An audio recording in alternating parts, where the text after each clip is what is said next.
வணக்கம். ஆகாஷ்வாணி புதுச்சேரி செய்தி சுருக்கம் வாசிப்பவர் வெற்றிகொண்டான்.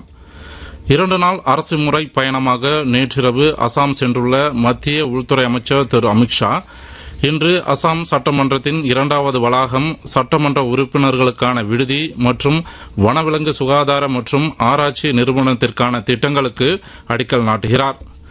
நீண்ட காலமாக நிலவி வரும் தொழில்துறை இடையூறுகளை களைந்து விமான வடிவமைப்பு, உற்பத்தி, பராமரிப்பு மற்றும் முதலீட்டுக்கான விரிவான மையமாக இந்தியாவை மாற்றுவதற்கான உறுதிப்பாட்டை அரசு எடுத்துள்ளதாக மத்திய சிவில் விமான போக்குவரத்து துறை அமைச்சர் திரு கே ராம்மோகன் நாயுடு தெரிவித்துள்ளார்.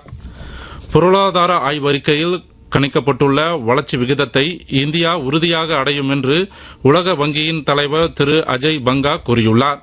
புவனேஸ்வரில் செய்தியாளர்களிடம் பேசுகையில் இதனை தெரிவித்தார். இந்தியா ஐரோப்பிய ஒன்றியம் இடையே ஏற்பட்டுள்ள தடையற்ற வர்த்தக ஒப்பந்தம் தற்போது நிலவி வரும் உலகளாவிய வர்த்தக பதற்றம் மற்றும் நிச்சயமற்ற தன்மைக்கு மத்தியில் நாடுகள் மேற்கொள்ளும் பொருளாதார ஒருங்கிணைப்பை பிரதிபலிப்பதாக சர்வதேச நாணய நிதியம் தெரிவித்துள்ளது.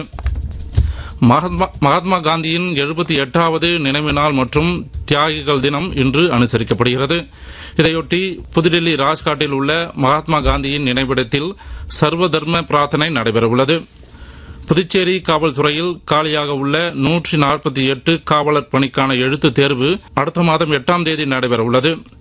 இத்தேர்வுக்கான அனுமதி சீட்டை தேர்வர்கள் recruitment.py.gov.in என்னும் இணையதளத்தில் பதிவிறக்கம் செய்து கொள்ளலாம் என்று தெரிவிக்கப்பட்டுள்ளது. தாய்லாந்து மாஸ்டர்ஸ் பேட்மிண்டன் போட்டியில் மகளிர் ஒற்றையர் பிரிவில் இந்தியாவின் ஈஷா ராணி பருவா தென் கொரியாவின் சங் ஷுவோ யூனை வீழ்த்தி காலிறுதிக்கு முன்னேறியுள்ளார். இத்துடன் இந்த செய்தி சுருக்கம் நிறைவு பெறுகிறது.